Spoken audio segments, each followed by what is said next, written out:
नाजरीन को मेरा सलाम पहुँचे। मैं हूँ वाहिद नसीम, आप देख रहे हैं फोर्थ व्यू। दोस्तों, मुझे तवक्को है कि आपको उम्मीद होगी कि मैं फ़लस्तीन और इज़राइल के बीच जो कुछ चल रहा है उस पर गुफ्तगू करूं, और एक तवील मुद्दत से चूँकि आपसे कटा हुआ हूं, मैं आपके साथ कनेक्ट नहीं हो पा रहा हूं। वजह यह है कि आपके लिए एक मुखर आवाज़ लेकर आ रहा हूं। मगर चलिए हम सीधे पहले फ़लस्तीन चलते हैं, उसके बाद हम कोशिश करते हैं कि इस वाक़ये को क्यों, कैसे और कब एग्जीक्यूट किया जा रहा है, इस पर थोड़ी सी विचार करने की कोशिश करेंगे। ये खबर अब तक पहुंच गई होगी कि आज सुबह सवेरे हमास ने इज़राइल पर हमला किया और अंदर घुस के हमला किया, मिसाइलों से हमला किया। ख़बर ये है अभी तक की अपडेट के 40 इजरायली इसमें मारे गए हैं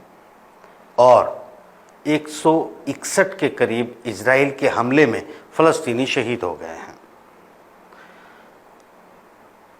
मेरे ख़्याल से ये मामला बहुत आसानी से शांत होने वाला भी नहीं है और बहुत सीधे तौर पे अचानक कोई भड़की हिंसा हो या पुनर्वृत्ति हो, ऐसा नहीं है। जैसा कि रूस की तरफ से बयान आया है कि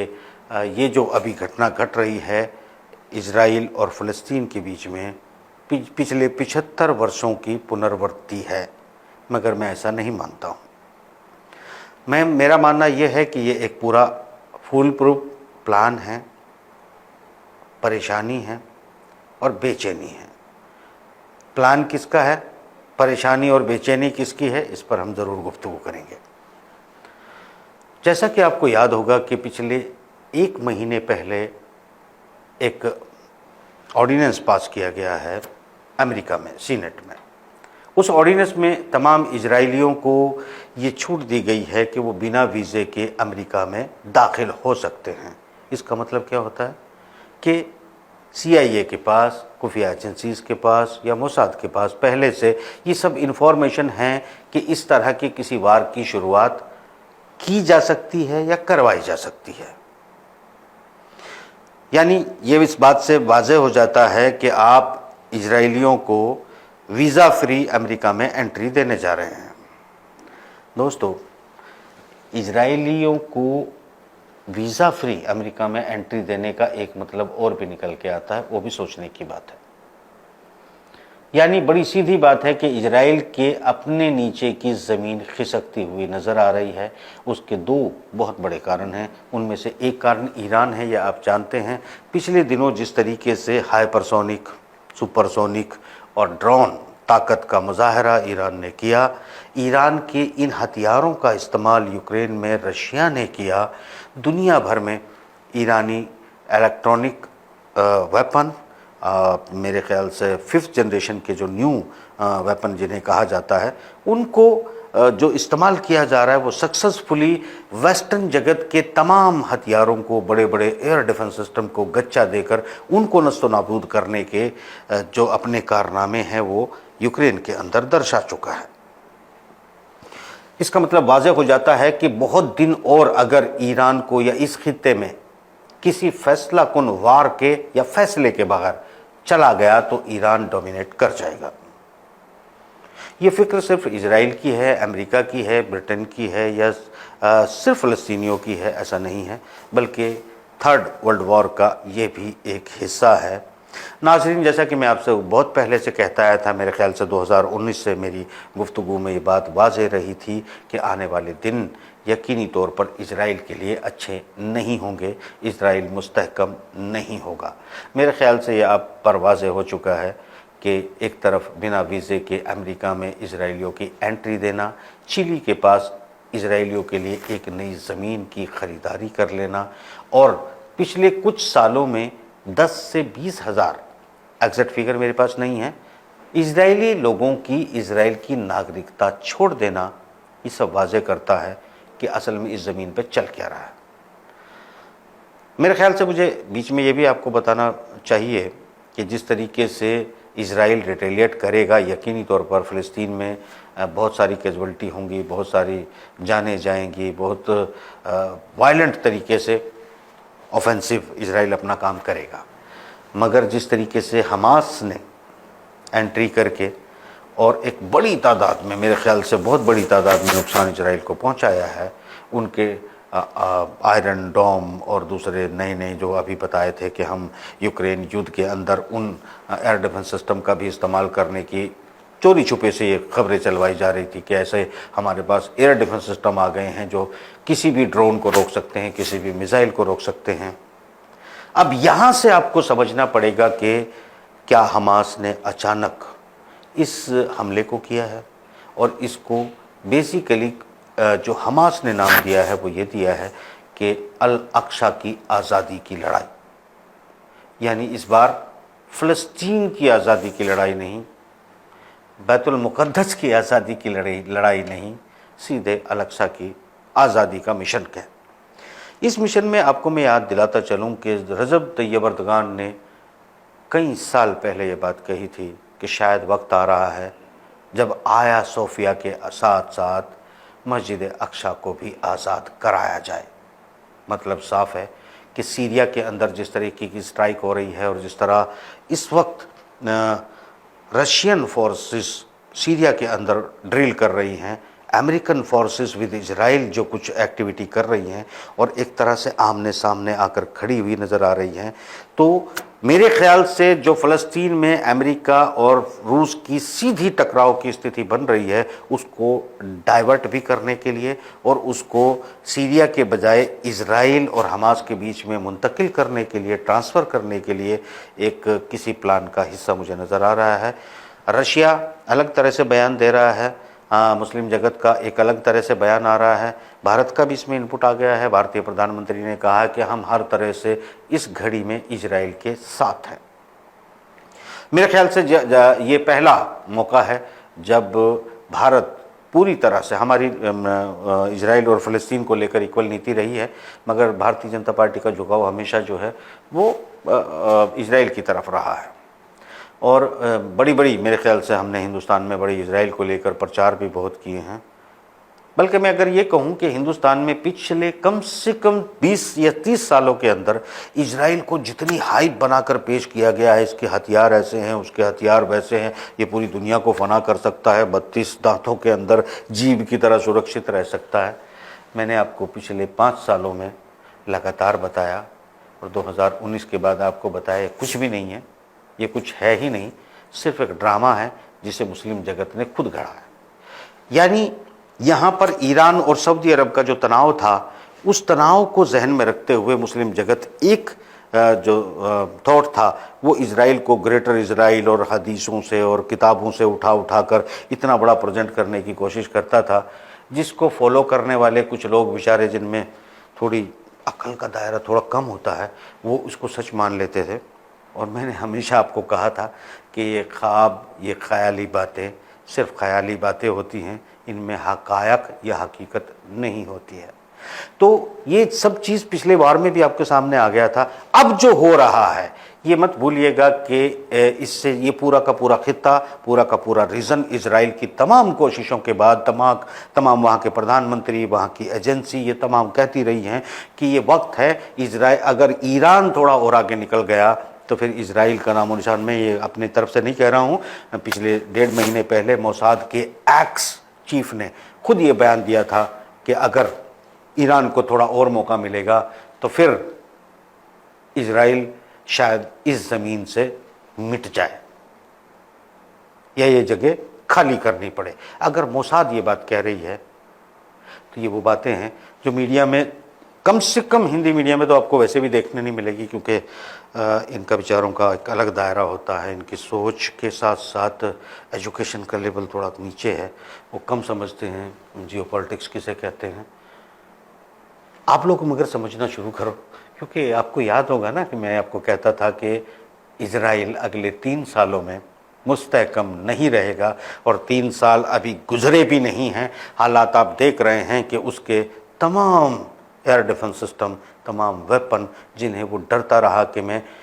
तमाम कोशिश अपने यहूदी भाई जिसे जेलेंस्की कहते हैं, जो कह रहा है कि मैं इसराइल के साथ खड़ा हूं, पहले अपनी जान बचाई नहीं जा रही है, इसराइल के साथ और खड़ा है, अपने लिए भीख मांग रहा है हथियारों की। पाकिस्तान जैसे देश से उसको जो है अमेरिका बनवा कर गोलियां और वेपन दे रहा है, वो भी इस लड़ाई में। ये क्या है? ये ज़बानी जमा खर्च है,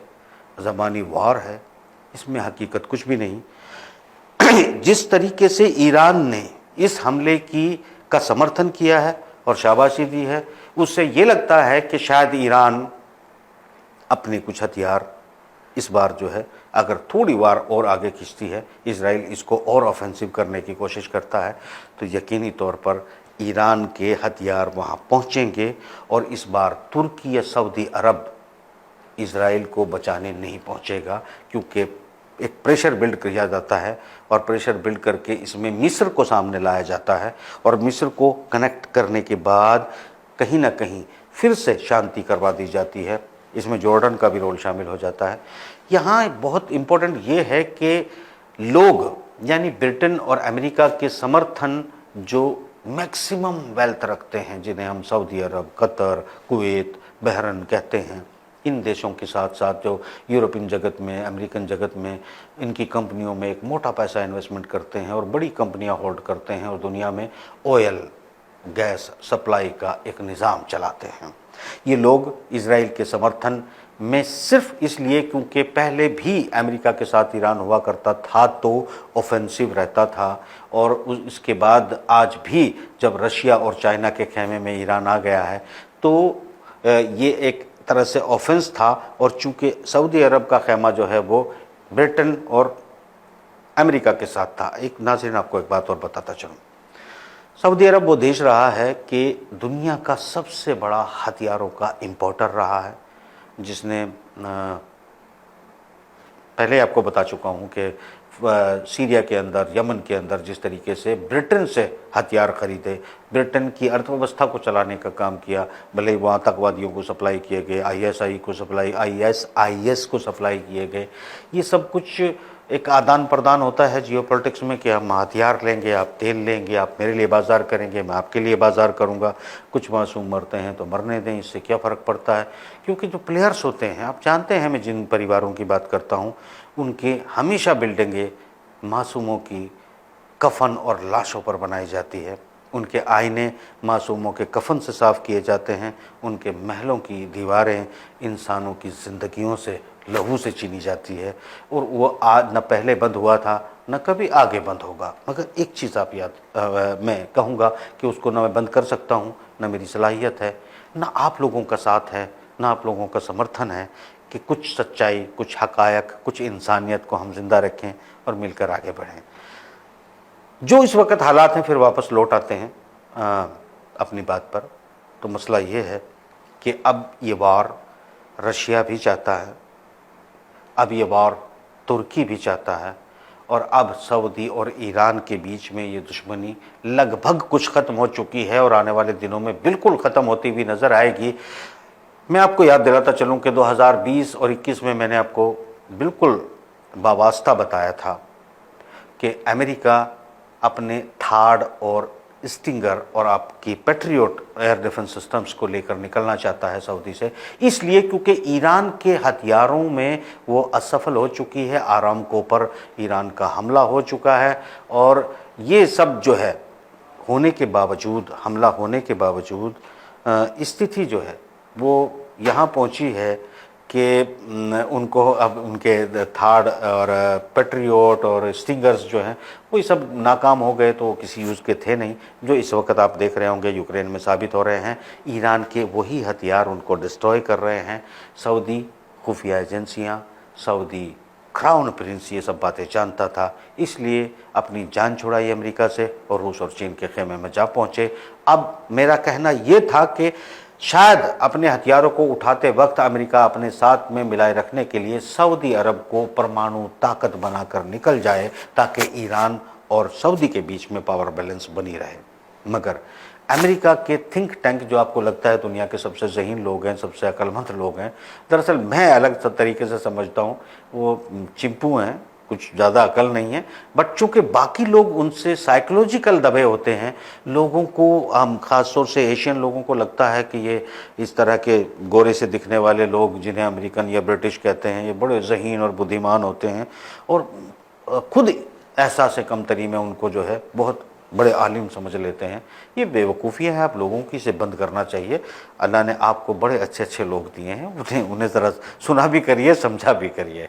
यहाँ आपको बताया था ना मैंने कि क्या होने जा रहा है, तो यानी वो उन्होंने सऊदी को परमाणु नहीं दिया, जिसका फ़ायदा रशिया और चाइना ने उठाया। आगे आने वाले दिनों के अंदर आपको पता चलेगा कि सऊदी भी परमाणु संपन्न हो चुका है, ईरान भी परमाणु संपन्न हो चुका है, तुर्की भी लगभग तैयार है, पाकिस्तान पहले से है और कजाकिस्तान के पास 1800 परमाणु बम पहले से है। एक मुस्लिम जगत को जो इन्होंने आपसी लड़ाई में, जिस तरीके से पहले मुस्लिमों ने ऑटोमन अम्पायर के टाइम पे आपसी लड़ाई में मौका दिया था इन लोगों को किंगडम फैलाने का, ठीक उसी तरह इन्होंने अपनी आपसी लड़ाई में मौका दे दिया है मुस्लिम जगत को अपने साथ रखने के लिए और उनको फलने फूलने के लिए और ताकतवर बनने का मौका दे दिया है। क्योंकि जब किसी जुल्म की इंतहा होती है और वो इंतहा होती चली जाती है तो उसके बाद स्प्रिंग वापस उसको रिटेलिएट करता है और हमेशा करता है। समझदार इंसान या समझदार नीति, कूटनीति हमेशा दबाव का प्रेशर, पहले दबाव फिर ढील फिर दबाव का इस्तेमाल करती है। जालिम जहाँ होते हैं वो दबाव को कंटिन्यूसली प्रेशराइज करते चले जाते हैं और बाद में नमरूद साबित होते हैं, यानी कुछ नहीं होता, हिटलर बन जाते हैं या फिर ईदी अमीन बन जाते हैं या फिर कुछ और बना दिए जाते हैं। तो ये सिलसिला चला आ रहा है, चलता रहेगा। मेरे ख्याल से आज इस युद्ध की शुरुआत हुई है, ये युद्ध अभी आगे क्या और कहाँ और कैसे पहुँचेगा मैं ज़रूर आप तक पहुँचाऊँगा। मैंने सिर्फ पुरानी कनेक्टिविटियों को आपके साथ इस प्रोग्राम में जोड़ने की कोशिश की है। आपके लिए चैनल में बहुत बिजी हूँ, तमाम चीज़ों को जोड़ रहा हूँ, आप तक लाने की कोशिश कर रहा हूँ। बेहतर क्वालिटी, बेहतर लोग और बेहतर प्रेजेंटेशन, मैं तमाम दलाइल, तमाम सबूत और वीडियोज़ के साथ आगे आपको तमाम प्रोग्राम इंटरनेशनल नेशनल दूंगा। कोशिश करूंगा कि आप लोगों को तक एक हक़ायक़ पहुंचाया जाए, सच्चाई पहुंचाई जाए। आपका समर्थन मिलेगा तो थैंक यू, नहीं मिलेगा तो भी थैंक यू। खुदा हाफिज़।